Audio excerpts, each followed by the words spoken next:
Hello, everyone. It's Monday, January the 24th, 2022. I apologize for us, being a little behind here and everything. I've been meeting with Congressman McKinley and on a lot of really important things that are happening and coming our way from West Virginia.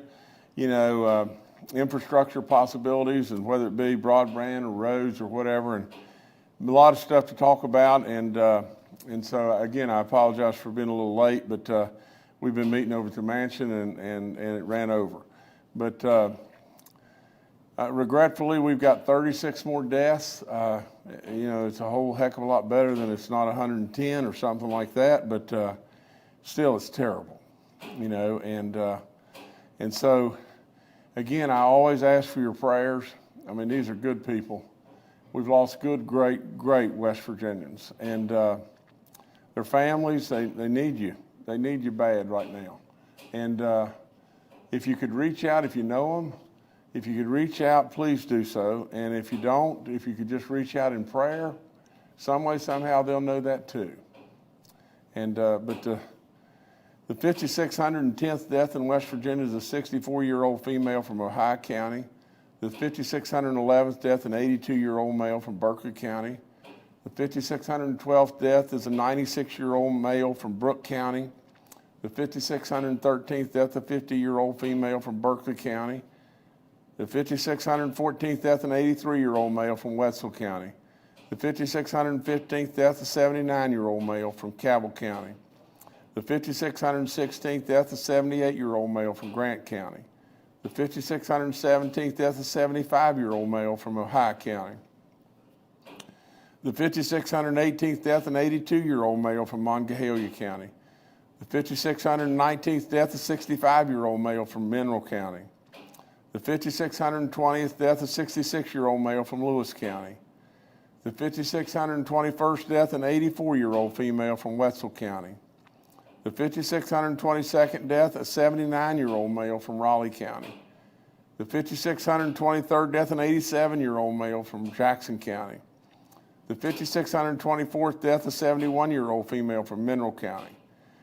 The 5,625th death, a 79-year-old female from Preston County. The 5,626th death, a 76-year-old female from Putnam County. The 5,627th death, a 73-year-old male from Lewis County. The 5,628th death, a 77-year-old female from Raleigh County. The 5,629th death, a 72-year-old female from Wood County. The 5,630th death, a 69-year-old female from Raleigh County. The 5,631st death, a 71-year-old female from Berkeley County. The 5,632nd death, a 63-year-old male from Berkeley County. The 5,633rd death is a 65-year-old male from Marion County. The 5,634th death, a 68-year-old female from Ohio County. Boy, this one, to see, we were buzzing along there, and really I kept thinking, well, the youngest person I think that I've called so far that we lost was a 50-year-old female from Berkeley County. But here's a 29-year-old male from Pleasants County. It's the 5,635th death. The 5,636th death, a 55-year-old male from Wood County. The 5,637th death, a 44-year-old female from Kanawha County. The 5,638th death, a 57-year-old male from Mineral County. The 5,639th death, a 72-year-old male from Fayette County. The 5,640th death, a 64-year-old female from Raleigh County. The 5,641st death, an 80-year-old female from Ohio County. The 5,642nd death, a 67-year-old female from Cabell County. The 5,643rd death, a 65-year-old female from Marshall County. The 5,644th death, a 71-year-old female from Wood County. And the 5,645th death in West Virginia is a 67-year-old male from Raleigh County. Oh my. I hate it for all. I just absolutely, it just really bothers me to go through all these people I especially really hated to see someone, we lost a 29-year-old male from Pleasants County. You know, daggone, it's just tough stuff. Before I go any further, though, let me just say this. This is a voice of a gentleman you see and hear all the time and everything. It's Hoppy Kercheval, and Hoppy has, from what I understand, has now been tested positive for COVID. I know he's fully vaccinated, and I don't know to the level of his symptoms at this point in time, but I want all of us to join in prayer and wish Hoppy a great and speedy recovery and everything. We'll miss him, you know, while he's out for, you know, however long it may be. But from what I understand, his symptoms so far are mild, and I'm sure that he attributes that just like I would have attributed it to if you weren't vaccinated, you know, it could be really bad. And in my situation, to be perfectly honest, I got pretty doggone sick for a couple of days and everything, and it wasn't any fun. But you know, with all of that and everything, I hope Hoppy's symptoms remain mild, and I'm sure that we attribute that to being vaccinated and him being boosted. So that's really good. Anyway, we hope and pray he'll get back real soon. We've lost another correctional officer. You know, this is the third correctional officer that we've lost due to COVID. A beautiful lady, Paula Jo Tomlin, 51 years old, had served at the Lakin Correctional Center since March of 2020. She had previously worked for the Division of Corrections and Rehabilitation as an employee in a medical, you know, as an employee of one of just, you know, the many medical providers and everything. She is from Middleport, Ohio, and is survived by her husband of 27 years, you know, and he is a Corporal Timothy D. Tomlin. So, and he is also a Lakin correctional officer. You know, this is the third death that we've had, you know, on staff, you know, of our correctional, you know, staff, you know, members or correctional officers, but we just hate it. Daggone, I just hate it. And I'll get to it in just a second, but we gotta, this thing is really, you know, I don't like to use words like raging, but we've got an awful lot of inmates and staff, you know, right now in corrections with COVID. Our active cases are now above 20,000 again, or 21,417. Our daily positivity rate is at 25.42. We had 3,378 new positive cases in the last 24 hours. Our cumulative rate is at 7.76. Recovered cases are a little above 395,000. But now we've got 976 patients that are in the hospital, 223 in the ICU units, and 104 that are on ventilators. We've got every county in our state that's red except 6 counties.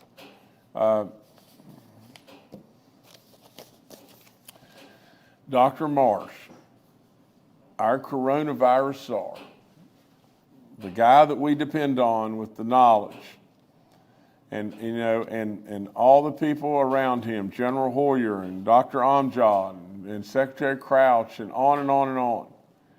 They told us about this variant, you know, this Omicron variant that would absolutely run rampant all over the place. They told us and everything. And they've also told us this, that a way to almost ensure that you won't end up in the hospital. 976 people in the hospital now. A way that if you were to get this, that you can almost ensure yourself to not end up there, or absolutely not be one of 5,645 people that have died. The way you can absolutely ensure the best possible outcome for yourself is you got to get vaccinated. You got to get boosted. You have to. Okay, our National Guard still is doing terrific work, and they're backstopping us and they're helping us in every way. As of this morning, we have 136 guardsmen that are working and deployed at 25 facilities, our hospital facilities, that they're helping us to, do the understaffing, and so we thank them over and over and over. As I've said, the Biden administration is offering home tests now, and you can go on our COVID-Test.gov, and we'll, it'll tell you how to get these 4 free tests. And if you want free N95 masks, they're also providing 3 free N95 masks per person, and that'll be made available late this week or next week at your pharmacies. I remind people again, 65 and older, you're looking at living testimony to that right now, but 65 and older with some compromising issues and everything. I've sure got some weight issues and everything, but if you get any symptom, you got to get tested. And hopefully we'll be able to get you the antibodies and it'll save your life. From the standpoint of wearing a face mask, I've been over that and over that, we don't want any mandates about masks. We absolutely don't want that. But with, being smart, if you're going into a crowd of people indoors, you're 65 and older, and you've got all kinds of issues, whether it be diabetes or heart issues or whatever it may be, think about wearing a mask. I've told you a million times about getting boosted, and that's the one I can never understand. I have said it until I'm just blue-green in the face. But if you have been vaccinated, Pfizer or Moderna, 2 times, and then you decide in life, well, I'm just not going to get a booster shot, when you've got Dr. Marsh looking right at you, saying to you over and over that if you're 6 months out from your last vaccination, you don't have any immunity. It's like you decided not to be vaccinated in the first place. You have got to get the booster shot. You made the decision to get vaccinated. How can you possibly make the decision not to be boosted? But we got to get you to do that. Numbers haven't changed much as far as, we keep eking up just a little bit and everything, but the numbers, are 70.6% of people with 1 shot, above the age of 18, 82.2 over the age of 50, and 89.6 now over the age of 65. I encourage our young people to get vaccinated, and I ask our parents and grandparents to help us with that. All the information on our COVID vaccine info line is up there. I encourage you to take advantage of all the free testing, as I've done over and over and over. I always thank Frith and Walgreens for all that they've done. We got 148 outbreaks in our long-term care facilities. I think we had 143 before. 2 in our church community in Kanawha and Nicholas County. But get this number. In corrections now, we have 559 inmate cases and 190 staff cases. It's way, way, way up. I encourage you about getting the flu shots. You can do it at the same time as you're getting a COVID shot. We've still got that money available for our renters and our landlords if you just call us. I encourage you over and over and over about giving blood, and I ask you please to think about tuning in. We're going to give our State of the State address on Thursday night at 7 o'clock, and it'll be modified a little bit from the first go round, but we've got a lot of great news to announce in West Virginia, and we want to, we're rolling. We want to keep this thing rolling and keep it going in a great direction, and we're going to do everything in our power to do just that. But that's all I've got. All right, thank you, Governor. Let's now go to Dr. Clay Marsh, our coronavirus czar. Good morning. Excuse me, in support of what the governor has said, just as a real quick reminder, we know that with the Omicron virus spreading now as the dominant variant by far in West Virginia, our last sequencing run disclosed that now 94% of our most recent sequencing cases were the Omicron variant. So we know that this variant spreads very quickly. And as we mentioned last press brief, and the governor just reinforced that, the most important opportunity we have to reduce the pressure on hospitals and protect people from severe manifestations is to be fully vaccinated and boosted. If people are fully vaccinated and boosted at the 50 to 64-year-old range, their protection is 44 times people that are not immunized. And if you're over 65, your protection is 49 times greater of not having to be hospitalized. As we look at the world and try to get some perspective on what's going on with COVID-19, we see the advent of a second subvariant of the Omicron variant, which is the Omicron variant is the BA.1. Which is the form of the Omicron that we have here, mostly in West Virginia, or have completely in West Virginia to my knowledge. But there's a second variant that has additional genetic changes, that is the BA.2, that is now gaining ground on the original variant in Denmark and has become the dominant form of Omicron in countries like India. Does not appear that there's more severe disease associated with it, although it's early. But this is a reminder that the virus continues to mutate, and it is to all of our best outcome and protection that we get vaccinated and boosted to try to reduce the new variants that will form. Interesting study out over the weekend discloses that men may be able to spread COVID-19 better than women or children because of the airway configuration and the way that men talk and breathe.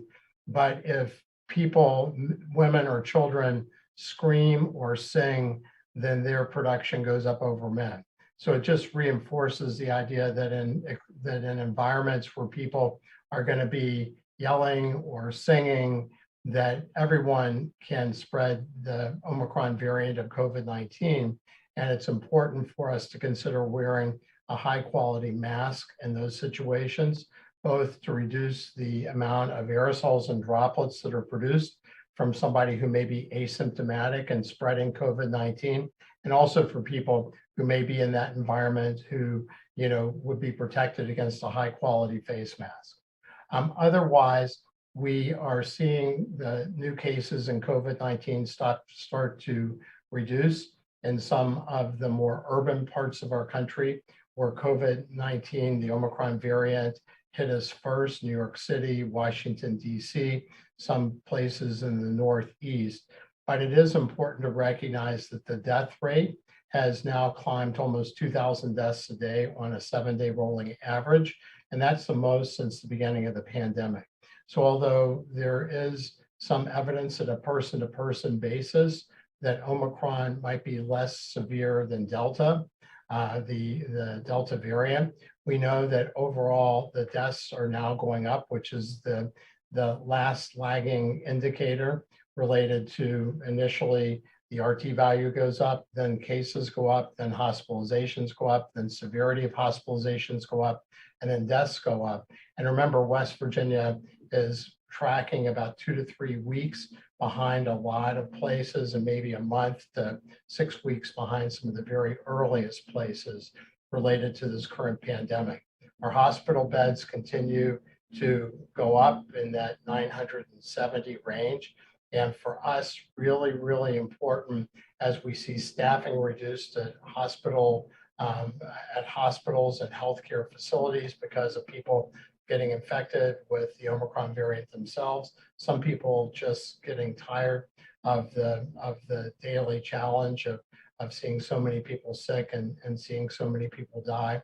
So it is really important for us to all pull the rope in the same direction right now. Thank you so much. All right, thank you, Dr. Marsh. Next to retired Major General Jim Hoyer, the director of our Joint Interagency Task Force. Good morning. Highlight a couple of items that the governor had presented. Again, 25 requests for 27 locations for our hospitals. That will total initially what we have now 188 personnel. As the governor pointed out, a number of those are in place or going in place this week to those facilities. We'll continue to deploy personnel scheduled through the first week of February, and others that will be scheduled as well. As the governor pointed out, we did get some movement back again after 3 days of slowdown in vaccine numbers. We did get movement again back on first doses and boosters, but as the governor points out, just not fast enough. We need to get more West Virginians, particularly over the age 50, to get those booster doses as quickly as possible based on what Dr. Marsh has pointed out related to that. And as it relates to that, if you look a little bit more closely at the hospital data today, 34% of those hospitalized have been vaccinated. However, only 8% of the people in hospitals on ventilators have had a vaccine. So if you're unvaccinated and you go to the hospital, you've got a pretty good likelihood of going on a ventilator and having significant problems and potentially not making it out. So we've got to continue to get West Virginians vaccinated. Our numbers today, new admits in the hospital today, 108. We've consistently been over 100 for several days now, and that is going to continue to be a challenge to our facilities. There is no significant change in antibody availability. We continue to have challenges nationally with supply chain, and we work every day with our congressional leadership, particularly our two senators, to help us work through additional doses where they may be available to us, and we'll continue to make sure they are distributed appropriately across the state. Thank you. Thank you, sir. Dr. Inamjad and Secretary Bill Crouch are also joining us today and are available for questions. We'll now go to questions from members of the media. The first today from Mark Curtis with Nexstar Media. Good morning, Governor. Good morning, cabinet members. You may have touched on this, but is this another surge? I mean, this is a huge spike in cases, 3,000 new cases in the past day. We're nearing the pandemic high for hospitalizations. We're at 976 today. It was 1,012 back on September 24th was the pandemic high. We've surged. We dropped to about 15,000 active cases. Now we're back over 21,000. So is this the latest surge? What do you attribute this to? It's not like we had a recent holiday where a lot of people have been traveling and brought it back. Is it just the Omicron is so infectious and so contagious and more than the other strains? I'm just trying to get to the why of we're seeing these numbers spike again like they are. I think, Dr. Marsh, you've got to answer this. You know, I could give it a whirl, but I think you're probably better than I. Thank you, Governor, and thank you, Mark. Absolutely, we're in the midst of another surge that is caused by the Omicron variant. Remember, the Omicron variant has a spread capability like the measles did, which if you have a non-immune population would put that R value of about 10 to 12. And when we look at the difference between the spreading of Omicron and the infectiousness and Delta, we see Omicron is 2 to 3 times more infectious than the Delta variant. And it is so infectious that it can even infect people who have been vaccinated but are, over 4 to 6 months after their primary vaccination series, or people that have been vaccinated and boosted who are greater than 3 months after their booster dose. That doesn't mean that we lose protection on hospitalization or death, which is what we've talked about, 44 times protection against hospitalization in 50 to 64-year-olds that are fully vaccinated and boosted, and 49 times protection against hospitalization and death from people over 65. And if you're not vaccinated and boosted, and if you're not boosted, just vaccinated, that protection goes down to 17 times. So Mark, absolutely, we're in the midst of another surge. Our hospitals are at high risk because of the reduced staffing and the fact that many people are getting infected, many more people than we've seen before, nationally, internationally, and also in West Virginia. Thank you. All right, thank you, Mark. Next, we'll go to Charles Young with WV News. Hi, this is Charles Young with WV News. My question is for General Hoyer. I know you said there had been no significant changes to our antibody supply, but could you be specific about what we're requesting versus what we're receiving, and then talk a little bit about how we make the decisions as to where across the state they get distributed? Thank you. General, please go. Yes, sir, Governor.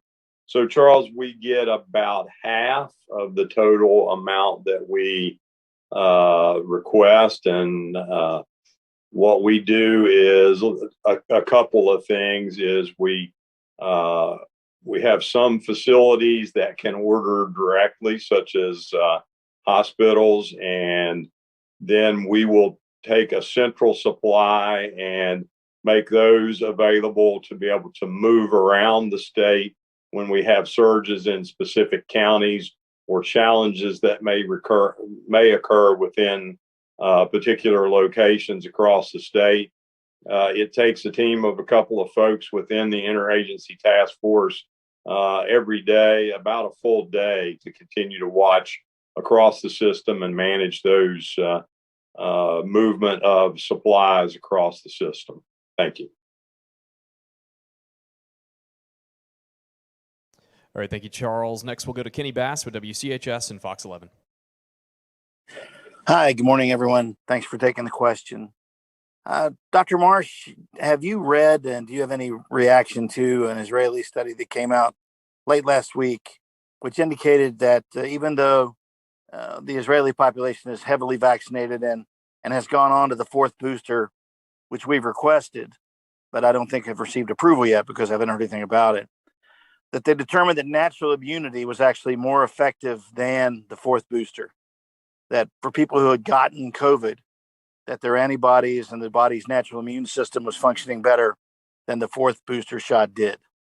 Have you seen that? Could you comment on that? And also, could you give me a quick update on what's the latest we heard from the CDC about our request for the fourth booster for our population? Thank you. Dr. Marsh, please. Thank you, Governor, and thank you, Kenny. Kenny, there is evidence that in people that have been infected with COVID-19, and this is mainly the Delta and the Omicron variant, that for a period of time they do have persistent immunity.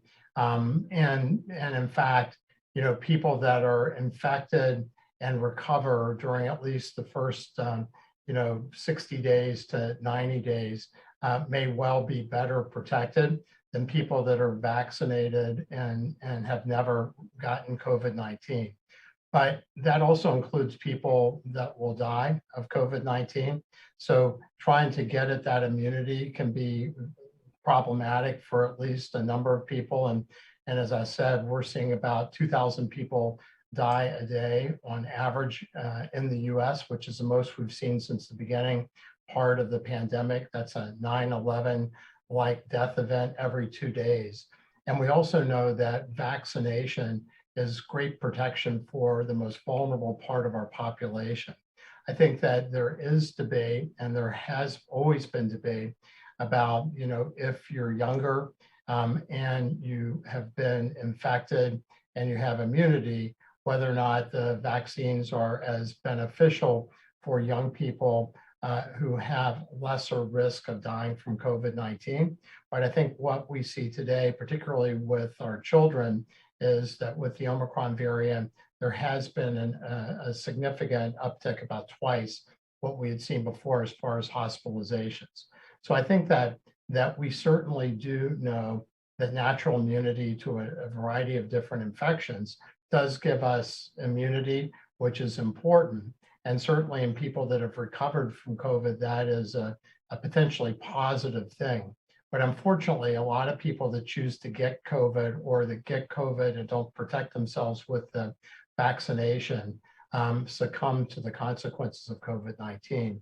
And that accounts for about 870,000 deaths now in our country from COVID-19, which is really just stunning, where the vaccines would protect almost each one of those people from having died.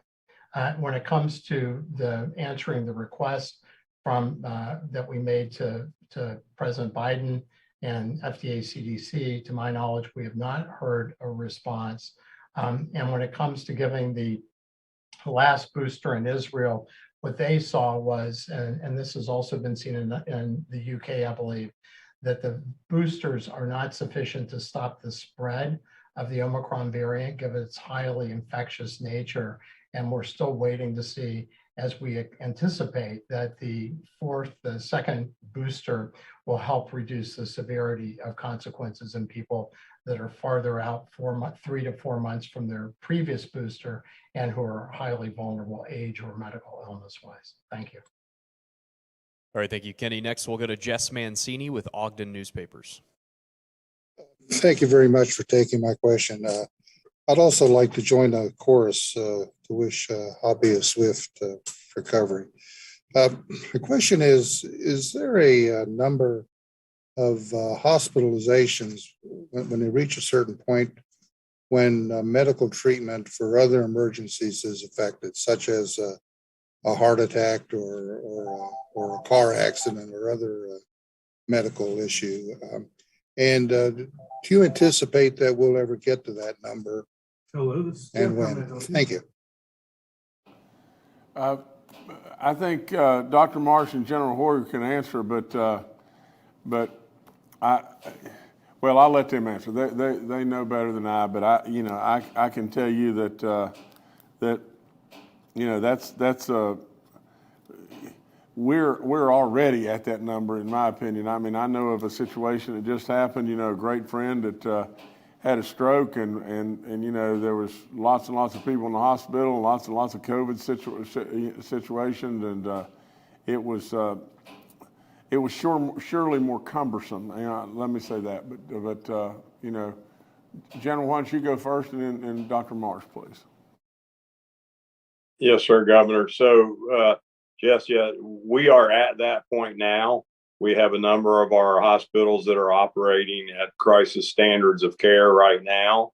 And Dr. Marsh can define a little bit more from a medical perspective what that means. But we do have procedures that are being put off. And again, I think it's really important to understand it is now not just a matter of capacity of beds in hospital, but it is a staffing issue as well, to include providers, important providers who may not be available to do procedures. So it is a significant challenge to us at the state, and we have hit a point close to the maximum point of the Delta surge, and we believe, unfortunately, we're going to see that go beyond that, and it is going to continue to challenge our hospitals significantly. And don't forget, it also is challenging our emergency management system, our ambulance system, our long-term care facilities. I'll turn it over to you, Clay. Thanks, Jim. And I'll just add the 3 levels of standard of care are conventional, which is basically where all of the evidence-based practices, nursing ratios, staffing is normal in our hospitals. Then there is a contingency standard of care where there are some alterations to those ratios and some of those practices, yet still maintaining full slate of surgeries and other procedures and care. And then there's crisis standards of care where then certain certain elective procedures are stopped, as Jim Hoyer mentioned, and ratios of nursing and other evidence-based practices are not able to be followed because of the severity of the surge on hospital systems. And as Jim and the governor talked about, we are at that level. I think people should feel reassured that we still can provide all of our absolute emergency services to people. But the problem is, as we get more and more full, then there's harder times moving people through the system, kind of like Lake Pontchartrain in New Orleans, backing up a lot of the tributaries. And so we have worked very hard with our hospital leadership to continue to support them, as we've talked about with National Guard members and others. But that's the reason why it's so important for all West Virginians to run to this fire and pull the rope in the same direction by please being careful right now, get vaccinated, get boosted, wear a mask if you're out, because this is a critical next 3 to 6 to 7 weeks for our hospital systems. And we all believe we're going to exceed our all-time high at a time that staffing shorter and hospitals are more challenged today than even during the Delta pandemic. Thank you. All right, thank you, Jess. Next, we'll go to Paul Mullen with WCBC. Good morning, Governor. Good morning, panel, fellow journalists. We're celebrating a little bit today at WCBC. Our general manager, Mary Kleitz, is back in the building after 5 months after suffering from COVID and also losing her son, 36 years old, to the disease. So we're a little melancholy, but we're happy to have Mary back. Has there been a way determined to if the holidays had any spike associated with COVID, or is Omicron and Delta that infectious that we wouldn't know? It's just been that crazy since the end of the year and the beginning of this one. Thank you. Clay, I think you got to do this, sir. Thank you, Governor, and thank you, Paul. The Omicron variant is so incredibly infectious that although we certainly saw an increased number of cases after the holidays, we didn't see the same jump that we had seen in previous surges of this pandemic. And again, you know, as we go forward, we know that Omicron now has an ability to infect that is 2 to 3 times Delta, which was, you know, 2 to 3 times the UK variant, and spreads like the measles. So we are constantly getting people that are becoming infected with the Omicron variant.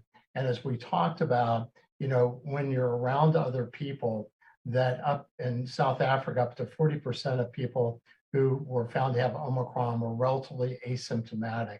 So Omicron spread is happening everywhere. And it's really important that we protect ourselves with full vaccination and a boost, and also really very much consider wearing a face mask, particularly if you're indoors, and try to be really careful for the next, again, 3 to 7 weeks or so. All right, thank you, Paul. Next, we'll go to Kelsey Soto with WSAZ. Good afternoon, everyone. I'm kind of hoping for an update on the National Guard's response. I know they've been utilized in previous parts of the pandemic doing testing sites and things like that. Can you kind of just give an update on, I know they've been working with hospitals, but seems like an increase in number of need. More facilities are requesting help. We've added another 50 or so Guard members since Friday. Do you anticipate needing more as time goes on, and how they're being used across the state? General, please. Yes, sir, Governor. So 25 facilities, 25 requests for 27 facilities, excuse me, to date. 188 guardsmen to fill those positions. They are either in position or being rolled out into position this week or the first of the following week.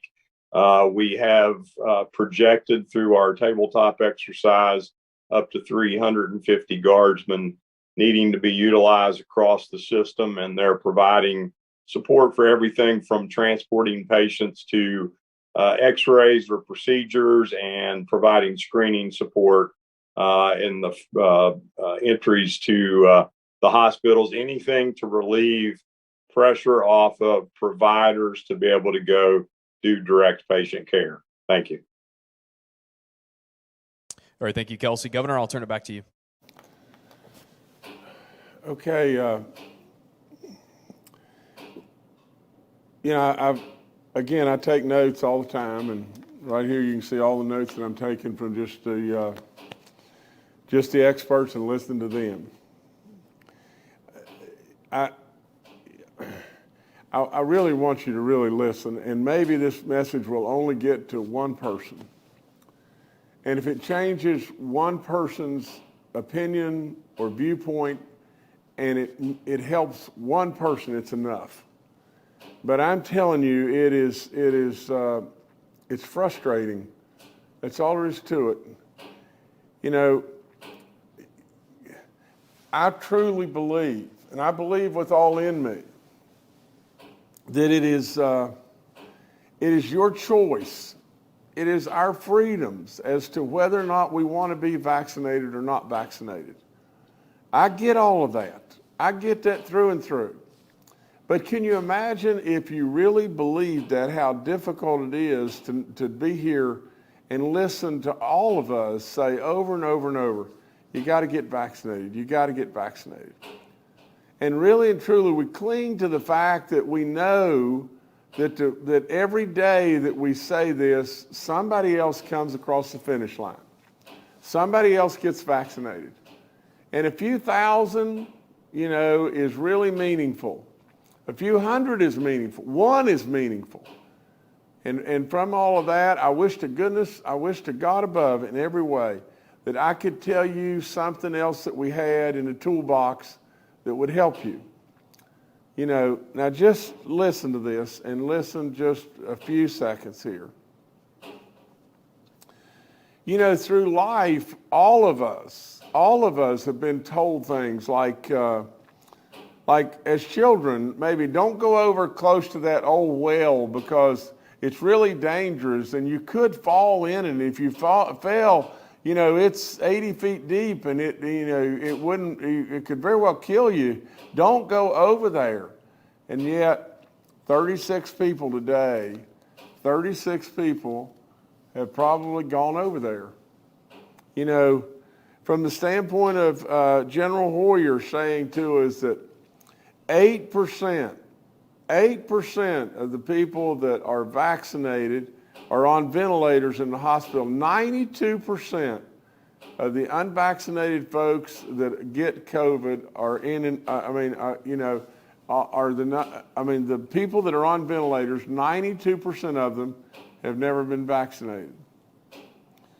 I ask you over and over just to consider what all these great people are saying. Dr. Marsh, 44 times better, better odds if you're 50 and older. 49 times better odds if you're 65 and older. You got a lot of folks that are spread across this great state that believe, well, we're just going to live with this now. And to be perfectly honest, if you haven't gotten this, you would develop a different opinion after you've had it. From the standpoint of myself, I've had the opinion all along, we've got to get vaccinated. We have to get vaccinated. There's no question that we have made a response, or we've asked for a response from the CDC in regard to the fourth shot. I can't recall if it was Kenny or who asked about that, but we've not received a substantial response at all. We've received just some lip service, but no substantial response to our request. I've got to believe with all in me that you should pay real close attention to what I'm trying to tell you and what all of us are saying. A, we're in another surge. B, our hospitals are tasked to the very limit right now. C, is the Omicron virus is going to spread more and more and faster and faster. D, is your odds are phenomenally in your favor if by chance you get this, which there is a high probability that you could, but if you get this, the odds are phenomenally in your favor of not being hospitalized or, God forbid, death if you're vaccinated. If one person, heard me, one person changes, it's worth it. But I wish to God above, in every way, that we would really, really get at this. I know you may think, well, gosh, I just don't want to do it and everything. And I get that. I totally get that. And I respect that with all in me. But at the same time, just think of all the consequences. Just think of the consequences of our hospitals. Think about that gentleman that I was talking about that had a stroke and absolutely started, was at the hospital and had all kinds of complications. Absolutely. For all of us, consider it. I'll be respectful and I'll stand rock solid right there. But I ask you to consider, because really and truly, we are in another surge. And this thing is spreading, and it's going to continue to spread. And I'm going to be right in front of you reading more and more and more of people that have died. And 90% of them are going to be unvaccinated. Stack the deck. Stack the deck in your favor, West Virginia. And just try to help us if you would, please. Thank you so much.